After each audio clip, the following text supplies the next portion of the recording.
क्रिया को आगे बढ़ाते हैं। आज के सेशन में हम लोग बात करेंगे जो आपकी ट्रेडिंग में सबसे बड़ी तकलीफ है। सबसे बड़ी तकलीफ क्या है? आप लोगों को ये क्लैरिटी नहीं मिलती है जब प्राइस एक अप ट्रेंड में होता है तो कहाँ से प्रॉफिट बुकिंग आएगी। प्रॉफिट बुकिंग का मतलब है कि प्राइस का बड़ी तेज़ी से डाउनवर्ड्स मोमेंटम करना एक अप ट्रेंड होने के बावजूद। पहली बात।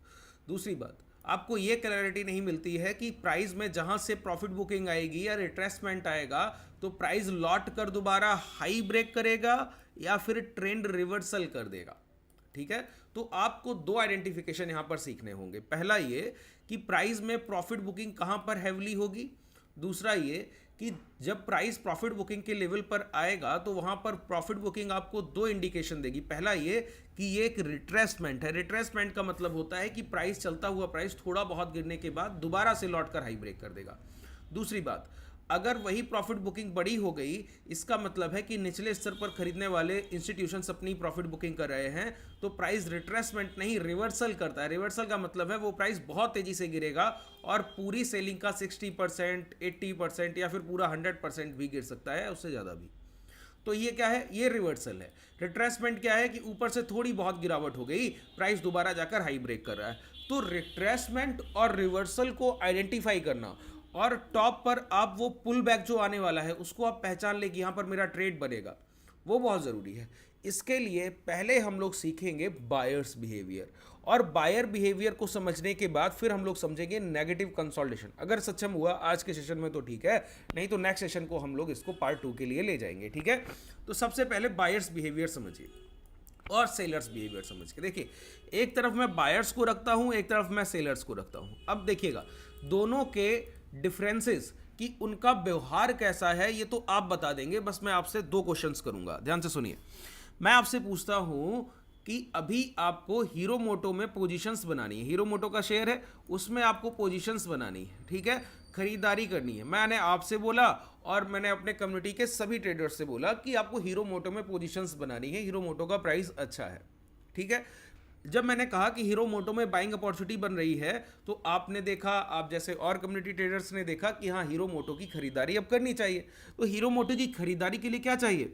मनी, पैसा चाहिए ना। तो पैसा किसी के पास आज है, किसी ने कल तक अरेंजमेंट किया, किसी के पास सेविंग अकाउंट्स में पड़ा था वो ट्रांसफ़र करेगा, किसी ने कहीं दे रखा है वहाँ से लेकर आएगा, किसी के पास कुछ शेयर्स रखे हैं उसको प्रॉफिट बुकिंग कर कर तब अपने पोजीशन को शिफ्ट करेगा। तो ये सारा पैसा, ये सारा जो जितना मैंने आपको प्रोसेस बताया, कोई कहीं से लेकर आया, किसी ने कल तक अरेंजमेंट किया, किसी के पास आज ही था, किसी ने आज प्रॉफिट बुकिंग किया, T+2 में उसके एडजस्टमेंट होंगे, उसके बाद वो खरीद पाएगा। तो हीरो मोटो में सभी ट्रेडर्स अपनी पोजीशन बना पाएंगे, वो समय लगेगा। एक साथ पॉसिबल नहीं है कि आपने अभी खरीदा और सभी लोगों ने आज ही एक साथ खरीद लिया मेरे अपडेट के बाद ही, नहीं हो सकता है। कुछ लोग अभी खरीद पाएंगे, कुछ लोग थोड़े समय के बाद, कुछ लोग कल तक और कुछ लोग एक दिन बाद। और तो 1 से 2-3 ट्रेडिंग सेशन का समय लगेगा, तब हीरो मोटो में अच्छी खासी कम्युनिटी ट्रेडर्स की पोजीशंस बन जाएंगी। बात क्लियर हुई? इसका मतलब है खरीदारी में समय लगता है। क्यों? खरीदारी के लिए पैसा चाहिए होता है और पैसा आसान चीज़ नहीं है कि उपलब्ध हो बहुत आसानी से, ऐसी चीज़ नहीं है। ठीक है, तो जहां पर मनी को डिप्लॉय करना है वहां पर क्या? एक्यूमुलेशन, खरीदारी की सभी लोग उसको खरीद कर बैठेंगे अब, तो वहां पर एक्यूमुलेशन कहते हैं इसको। जहां पर एक्यूमुलेशन होगा वहां पर टाइम पीरियड लगता है, एक अच्छा खासा समय जाता है। तो बायर बिहेवियर क्या है? बहुत काल्म है। खरीदारी जहां पर दिखेगी धीरे धीरे होगी। ठीक है, एक चीज समझ में आई? अच्छा, इसके अपोजिट में अगर मैं आपसे पूछूं सेलर बिहेवियर, मैंने सभी इसके बजाय मैंने कम्युनिटी ट्रेडर्स से कहा कि आपके पास टाटा मोटर का शेयर जो रखा है, अब उसमें प्रॉफिट बुकिंग का टाइम है, प्रॉफिट बुकिंग कर लीजिए। तो जब मैंने कहा कि टाटा मोटर में प्रॉफिट बुकिंग का टाइम है तो लोगों ने क्या किया? प्रॉफिट बुकिंग की। प्रॉफिट बुकिंग की तो देखिए, आप सभी के पास शेयर्स पहले से रखे हुए हैं पोर्टफोलियो में, तो अब आपको खरीदने नहीं जाना है। आप इंस्टेंटली क्या करेंगे? अपने डीमेट को लॉगिन करेंगे और लॉगिन करके अपने शेयर्स को तुरंत बेच देंगे। और सभी लोग एक 15 से 20 मिनट के समय में, 1 घंटे के समय में मैसेज आप लोग देख लेंगे और अपने जो भी शेयर्स आप होल्ड कर रहे हैं वो आप अपने शॉर्ट सेल कर देंगे। इसका मतलब है कि बेचने में कोई समय नहीं लगता और खरीदने में एक बहुत बड़ा समय जाता है। एक्यूमुलेशन टाइम टेकिन है और डिस्ट्रीब्यूशन पैनिक क्रिएटिंग है कि अचानक से बहुत बड़ा पैसा भी बाजार से निकाला जा सकता है, लेकिन अचानक से बहुत बड़ा पैसा बाजार में डाला नहीं जा सकता। बात क्लियर हुई? तो देखिए, प्रॉफिट बुकिंग, जिस चीज में पैसा लग नहीं रहा है, पैसा पहले से लगा हुआ है, उसको फ्री करना है, तो वो प्रोसेस तो बहुत आसान है, बहुत जल्दी किया जा सकता है। लेकिन जहां पर पैसा लगना है, जहां पर उसकी जरूरत है, तो वो प्रोसेस एक लेंदी है, उसमें एक समय लगता है, टाइम टेकिंग प्रोसेस है। तो बायर्स बिहेवियर कैसा हुआ? काल्म हुआ, बहुत धीरे खरीदारी करेंगे और समय लेकर। सेलर बिहेवियर कैसा हुआ? एग्रेसिव हुआ। एग्रेसिव बिहेवियर का मतलब है कि बहुत तेजी से यहां पर सप्लाई आ रही है, प्राइस जहां भी है वहां पे अगर प्रॉफिट बुकिंग हो गई तो एक साथ प्राइस गिर जाएगा। जैसे मैं एक एग्जांपल दूं, अभी एक सेशन में हम लोगों ने टाटा कम्युनिकेशन कहा, जब जो लोग क्लासेस करते हैं, हम लोग इक्विटी भी बाइंग करते हैं, वहाँ पर हेजिंग भी करते हैं, है ना। आप लोग भी अगर हमारे साथ कम्युनिटी में जुड़ना चाहते हैं तो नीचे डिस्क्रिप्शन में आपको कॉन्टैक्ट डिटेल मिल जाएगी, आप जुड़ सकते हैं। टेलीग्राम का लिंक भी है, उससे भी जुड़ सकते हैं, ठीक है। देखिए, तो टाटा कम्युनिकेशन हम लोगों ने खरीद कर रखा था, तो उसका प्राइस जहाँ चल रहा था नियर अबाउट, लास्ट डिजिट थे 99 का लास्ट डिजिट, आगे का प्राइस था और लास्ट डिजिट 99। तो जब मैंने बोला कि प्रॉफिट बुकिंग करना है तो 99 से 84 आया। क्यों? क्योंकि एक सडन प्रॉफिट बुकिंग हो गई, बहुत लोगों ने अपना पैसा वहां से खींच लिया, बाहर निकाल लिया, तो प्राइस वहां से गिर गया। और वहीं पे अगर मैं कहता कि खरीदिए, तो खरीदने पर इतना बड़ा इंपैक्ट नहीं आता है। 84 का प्राइस 85 हो सकता है, 86 हो सकता है। ऐसा नहीं होगा कि अचानक से 2-2.5% चल जाए। क्यों? आप खरीद रहे हैं, सभी लोग एक साथ नहीं खरीद पा रहे हैं, कुछ लोगों ने खरीद पाया है, कुछ लोग कल खरीदेंगे, कुछ लोग शाम को खरीदेंगे, तो वो इंपैक्ट सडन नहीं आएगा। सेलिंग का इंपैक्ट सडन आता है। एक बात क्लियर हुई? ये इतना बड़ा कॉन्सेप्ट है, मैं आपको बता दूं, एक बार अगर आपको क्लियर हुआ तो कभी आप अपनी लाइफ में ट्रेडिंग में गलती नहीं कीजिएगा। समझ लीजिए इस बात को, ठीक है। आप देखिए, बायर्स बिहेवियर आपको समझ में आया कि काल में धीरे धीरे खरीदारी करते हैं। सेलर्स बिहेवियर समझ में आया कि पैनिक क्रिएटिंग है। अब सेलर्स बिहेवियर को अगर आप यहां पर बेहतर तरीके से समझ ले तो आपकी आधी तकलीफ दूर हो जाएगी। बायर्स बिहेवियर पर हम लोग बात करेंगे। सेलर्स बिहेवियर क्या है कि प्राइस में जब भी गिरावट होगी तो बहुत पैनिक से होगी। और बायर बिहेवियर क्या है कि प्राइस ठहरता है, रुकता है, आसानी से नहीं गिरता। अगर गिरना नहीं चाहता है तो फिर गिरेगा नहीं, वहां पर कंसोलिडेशन की प्रक्रिया होगी, एक बड़ा डीप कंसोलिडेशन चलेगा, फिर प्राइस जो करना चाहे करेगा। अच्छा, अब यहां पर एक बात समझिए, प्राइस एक हायर हाइस के फॉर्मेशन पे, ध्यान से सुनिएगा, हायर हाइस के फॉर्मेशन में ऊपर की तरफ बढ़ रहा है। अचानक से किसी जगह से एक मुझे सडन एक बड़ी कैंडल का फॉर्मेशन मिलता है। ये क्या है? ये है सेलर का साइन। मैंने क्या कहा? ये है सेलर का साइन। मतलब प्राइस बहुत तेजी से गिर गया, बहुत तेजी से किसी स्ट्राइक प्राइस से एक या दो कैंडल बन गई, इसका मतलब है सेलर्स ने प्रॉफिट बुकिंग किया है। बायर्स जो बैठे थे उन्होंने अब प्रॉफिट बुकिंग किया और सेलर यहां पर इंटरेस्टेड हो गए हैं, तो ये पैनिक है। देखिए, जब आप बेचते हैं तो आपको देखकर चार और बेचते हैं, ये बाजार का नेचर है ना। जब एक जगह पर शॉर्ट सेलिंग आती है, बिकवाली आती है, तो कई लोग डर की वजह से अपने पोर्टफोलियोज बेचने लगते हैं, अपने पैसे को बाहर निकालने लगते हैं, बड़ी गिरावट के डर से, जो कि नहीं होना चाहिए। क्लासेस में मैं बताता हूं कि अपने पोर्टफोलियो को आप कैसे बिल्ड करते हैं, कैसे उसको होल्ड रखते हैं, लॉन्ग टर्म के लिए कैसे पोर्टफोलियोज बनाए जाते हैं, सारी चीज़ें क्लासेस में आप सीखें, ठीक है। तो देखिए, अब ये सडन पैनिक था। अब सोचिए, मैं आपसे बोलूं कि टाटा मोटर में प्रॉफिट बुकिंग कर लीजिए, तो देखिए सभी लोग अचानक से एक साथ एक्टिव नहीं रहते किसी भी प्लेटफॉर्म पर। तो मैंने कहा टाटा मोटर की प्रॉफिट बुकिंग कीजिए, तो सभी लोग नहीं कर पाएंगे। 50% ट्रेडर वहां पर, देखिए मैं आपको साइकोलॉजिकल कंडीशंस बहुत अच्छे से समझा रहा हूं, इनको बहुत ध्यान से सुनिए। 50% ट्रेडर वहां पर अपना प्रॉफिट बुकिंग कर लेगा और 50% वो मैसेज देख पाएगा 15 मिनट में या 20 मिनट में। अब देखिए, टाटा मोटर चल रहा था 700 और 700 से अचानक से प्रॉफिट बुकिंग हुआ तो 690 आ गया। तो जिन्होंने 10 मिनट के बाद उस मैसेज को देखा, अब उनके लिए तो हाई 700 है, वो कैसे 690 पे बेच दें? उनको तो लग रहा है 10 रुपए का घाटा हो रहा है। तो प्राइस क्या करता है, एक बार दोबारा 700 को टच करने जाता है, 700 के आसपास। अब वो सेलर्स जिन्होंने पिछली बार नहीं बेच पाया, वो दोबारा अपनी प्रॉफिट बुकिंग करेंगे और प्राइस दोबारा वहां से गिर जाएगा। बात क्लियर हुआ? ये इंस्टीट्यूशन साइन मैं बता रहा हूं, इंस्टीट्यूशन अपनी प्रॉफिट बुकिंग ऐसे ही करते हैं। पहले एक सडन आपको झटका देंगे, बहुत तेजी से प्राइस को गिराएंगे, फिर धीरे धीरे प्राइस को ऊपर ले जाएंगे। इससे क्या होगा, जो प्रीवियस बायर्स थे, जो ट्रेंड पॉजिटिव था, तो ये बायर सोचते हैं कि मुझे यहां पर एक खरीदने का मौका मिला है। नहीं, एग्रेसिव सेलिंग में कभी एक बाइंग की अपॉर्चुनिटी नहीं देखते हैं, ध्यान रखिए। एग्रेसिव सेलिंग में कभी बाइंग अपॉर्चुनिटी नहीं देखते। तो ये बायर्स सोच रहे थे कि यहां पर खरीदारी का मौका मिल गया है, खरीद लेते हैं। तो उन्होंने तो अपने हायर लेवल पर एक बड़ी क्वांटिटी को एग्जिट कर दिया है, इंस्टीट्यूशन बायर्स ने, जिन्होंने निचले स्तर पर कहीं खरीदा था। अब ये सडन बिहेवियर है, ये सेलर्स बिहेवियर है, प्राइस अचानक से गिरा है और अब धीरे धीरे ऊपर जा रहा है, मतलब उन्होंने हायर लेवल पर बेचा और लोअर लेवल पर बायर्स को इंटरेस्टेड कर दिया कि अचानक से आपको बड़ा डिप मिला, आपको लग रहा है बाई ऑन डिप, आपने बाई ऑन डिप किया तो प्राइस धीरे धीरे धीरे धीरे ऊपर जाएगा और जैसे ही दोबारा उस हाई के पास पहुंचेगा वो अपनी दूसरी बड़ी क्वांटिटी दोबारा से बेच देंगे उसी प्राइस पर और दोबारा से सडन पैनिक दिखेगा। तो प्राइस में कभी हायर हाइज के फॉर्मेशन बन रहे हो और अचानक से एक सिंगल डिप मिले और प्राइस धीरे से ऊपर बढ़े और दोबारा एक बड़ा डिप दे दे, तो इसी को हम लोग टेक्निकल में आइडेंटिफाई करके कह देते हैं एम फॉर्मेशन। ये एम फॉर्मेशन नहीं है, ये सेलिंग का फॉर्मेशन है कि यहां पर प्राइस को गिराने के लिए एक प्रक्रिया की जा रही है जिसमें इंस्टीट्यूशन बहुत तेजी से बिकवाली कर रहे हैं। बात क्लियर हो? इसी को थोड़ा आगे ले जाते हैं, इसी प्रोसेस को थोड़ा सा और आगे बढ़ाते हैं। तो ये सेलिंग बिहेवियर है। यहां पर हमको शॉर्ट सेलिंग करनी चाहिए कब? ये लो ब्रेक होने के बाद, स्विंग लो ब्रेक होने के बाद, या हाई पर अगर आप 8 एक्सपोनेंशियल हाई का यूज कर लें तो वहां पर शॉर्ट सेलिंग आप बहुत आसानी से कैच कर लेंगे। वो आप जब क्लासेस में आएंगे तो मैं आपको बताऊंगा टॉप पर 8 एक्सपोनेंशियल हाई से आप अपनी शॉर्ट सेलिंग को कैसे कैच करते हैं। ठीक है, अभी इतना समय यहां पर नहीं रहता है कि मैं 3 या 4 घंटे का समय देकर आपको पूरा एक प्रोसेस समझा पाऊँ। ठीक है, तो सेलर से आप यहां पर परिचित हुए कि सेलर का बिहेवियर ये है। अच्छा, कभी कभी क्या होगा कि प्राइस हायर हाइस के फॉर्मेशन पर होगा और आपको समझ में आएगा कि सेलर्स एग्रेसिव हैं, लेकिन वो सेलर्स एग्रेसिव होंगे नहीं। क्यों? उसके पहले बायर्स आ चुके होंगे। समझिए, एक प्राइस 100 से चला, 103 पहुंचा, 103 से 102 आया, फिर 106 पहुंचा, फिर 106 से 105 आया, फिर 108 पहुंचा। तो ये क्या है? हायर हाइस का फॉर्मेशन है। हर बार ये प्राइस एक नया हाई लगा रहा है। ठीक है, नया हाई लगाने के बाद क्या हुआ? 100 रुपए पर जिन बायर्स ने बाइंग की थी उनके जितना उनका इंपैक्ट था उससे प्राइस 110 तक पहुंच चुका है। अब 110 पर क्या हो रहा है? प्रॉफिट बुकिंग नहीं हुआ। प्रॉफिट बुकिंग का मतलब एक सडन पैनिक देखने को नहीं मिला। प्राइस ने क्या किया? यहां पर एक कंसोलिडेशन कर दिया। प्राइस ने क्या किया? अभी ये सारी चीजें आपको प्रैक्टिकल में चार्ट्स में समझा दूंगा, आसानी से पहले समझ लीजिए कॉन्सेप्ट को, फिर हम लोग आगे बढ़ेंगे। प्राइस ने क्या किया? कंसोलिडेशन कर दिया। कंसोलिडेशन मतलब बायर बिहेवियर। ये क्या है? खरीदारी का प्रोसेस है कि यहां पर बाइंग हो रही है। अच्छा, अगर आपको कहीं टॉप पर भी एक डीप कंसोलिडेशन देखने को मिल जाए और फिर वो प्राइस अपने लो ब्रेक कर दे तो समझ लीजिएगा यहां पर बायर बिहेवियर ज्यादा महत्वपूर्ण है सेलर बिहेवियर से। प्राइस यहां पर गिरेगा लेकिन थोड़ा बहुत। अगर कहीं पर डीप कंसोलिडेशन हाई पर हो गया, इसका मतलब है कि ये अच्छे खरीदार हैं, इन्होंने काफी समय तक रुककर यहां बाइंग की है।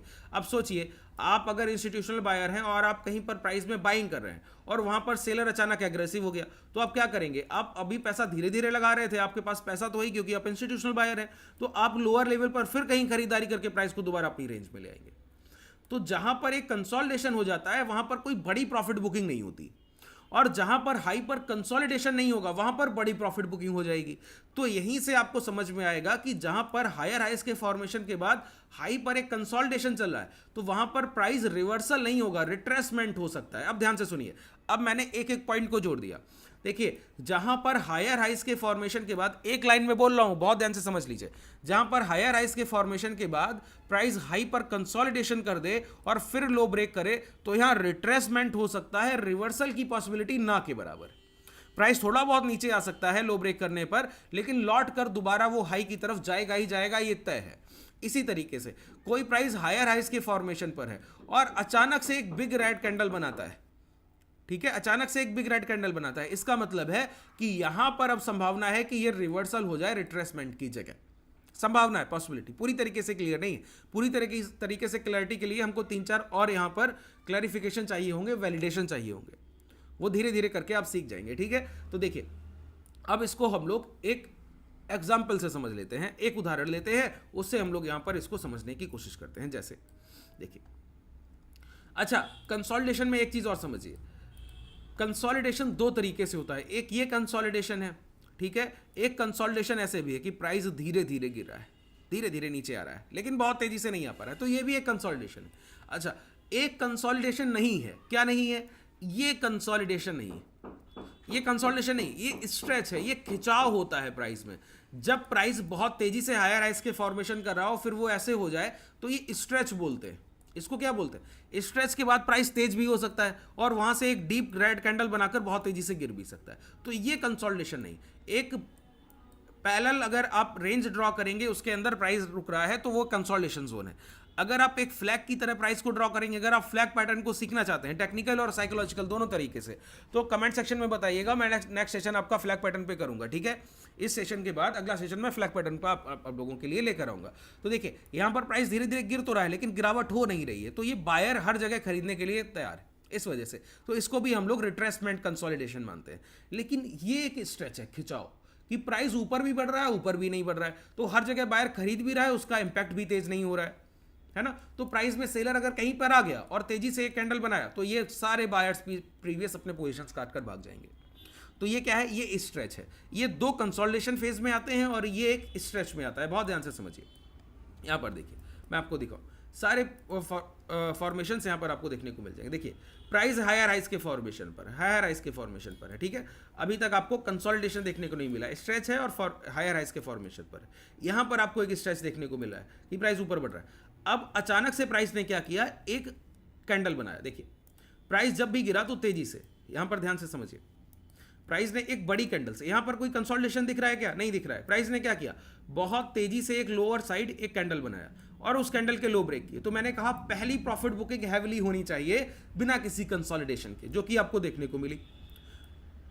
तो मैंने कहा कि प्राइस में पहले प्राइस हायर हाइज के फॉर्मेशन में था, तो बायर्स को मौके की तरह दिखता है, उनको लगता है डिप पर बाई करने का मौका दिया है, लेकिन वो ये भूल गए कि डिप पर बाई करने का मौका बायर तब देता है जब वो हायर लेवल पर एक कंसोलिडेशन करा लेता है। देखिए अगर आपका प्राइजेक्शन अभी तक क्लियर नहीं है, कैंडल्स को नहीं समझ रहे हैं, चार्ट्स को नहीं समझ रहे हैं, तो क्लासेस में आइए, मैंने बेसिक से क्लासेस को स्टार्ट किया है प्राइजेक्शन को, ठीक है। आज आपकी क्लास होगी, बिल्कुल बेसिक से आपको समझाऊंगा प्राइजेक्शन कि चार्ट क्या होता है, कैंडल्स क्या होती हैं, फॉर्मेशन कैसे होता है, बनता कैसे है, upper wick lower wick, moving average क्या है, कंसोलिडेशन किसको कहते हैं, एक एक टर्मिनोलॉजी के साथ क्लियर करूंगा।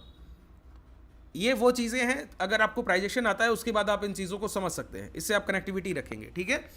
चलिए यहां पर देखिए, तो पहली एक हैवीली प्रॉफिट बुकिंग हुई।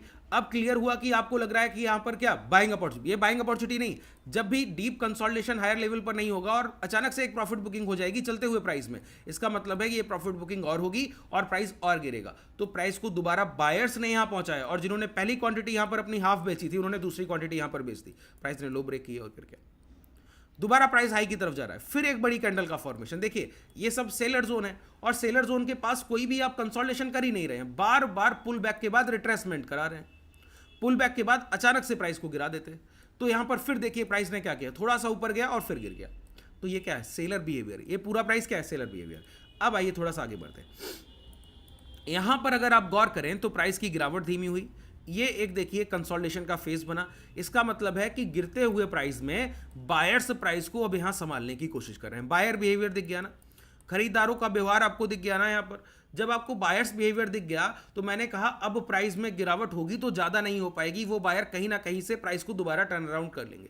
तो ये पहले से सेलर एग्रेसिव थे, इस वजह से इन बायर को इन्होंने दोबारा काटने की कोशिश की और सफल होने की कोशिश की, लेकिन प्राइस को ज़्यादा नहीं गिरा पाए। देखा आपने क्यों, उन्होंने एक जगह रुककर खरीदारी की, एक पैरेलल कंसोलिडेशन जोन बनाया, उस पैरेलल कंसोलिडेशन जोन के अंदर प्राइस दोबारा आया, तो समझ लीजिए अब प्राइस दोबारा मोमेंटम के लिए तैयार है। जब प्राइस दोबारा मोमेंटम के लिए तैयार है तो आपके सामने ये मोमेंटम होता है। अब देखिए ये हाई के पास दोबारा कंसोलिडेशन हुआ, कंसोलिडेशन कैसा है, पैरेलल कंसोलिडेशन है, इसका मतलब है प्राइस में अगर गिरावट आई तो हम शॉर्ट सेलिंग नहीं देखेंगे, यहां पर हम लोग लॉन्ग करने की पोजीशंस को ही एग्जीक्यूट करेंगे। प्राइस ने फिर हाई ब्रेक किए, फिर मोमेंटम दिया, अब फिर कंसोलिडेशन चल रहा है। अब अगर लो ब्रेक होंगे तो अभी हम शॉर्ट सेलिंग के लिए नहीं देखेंगे, अभी प्राइस ऊपर जाकर अगर हाई ब्रेक कर दे तो लॉन्ग करने के लिए जरूर देखेंगे। ये होता है प्राइस को एक सिंप्लिसिटी के साथ समझना। मैंने सिर्फ आपको बायर और सेलर के बिहेवियर से परिचित करा दिया, बाकी चीजें आपने अपने मन से सारी चीजों को समझने की कोशिश कर ली है। अब आप किसी भी चार्ट को देखेंगे आपको बायर और सेलर बिहेवियर देखना चाहिए। देखिए एक मार्केट कंडीशन पर अपना पकड़ बना लीजिए, अगर बायर सेलर बिहेवियर को आपने बेहतर तरीके से समझ लिया तो मैं आपको बता सकता हूं कि यह आपका लाइफ चेंजिंग मोमेंटम है। जब भी आप बाजार में बैठेंगे और बायर सेलर बिहेवियर को देखेंगे, उसके बाद ब्रेकआउट और ब्रेकडाउन को ट्रेड करेंगे तो गलती होने की गुंजाइश ना के बराबर रह जाती है। बहुत रेयर केस होगा, 200 ट्रेड करेंगे तब कहीं 2-3 गलत होंगे, और हैज कर लिया तो वो भी लॉसेज नहीं जाने। आइए ये बैंक निफ्टी का चार्ट था, अब निफ्टी के चार्ट्स को देखते हैं। एक प्राइस से कैसे सर मान जाएं कि आप सही बोल रहे हैं, है ना।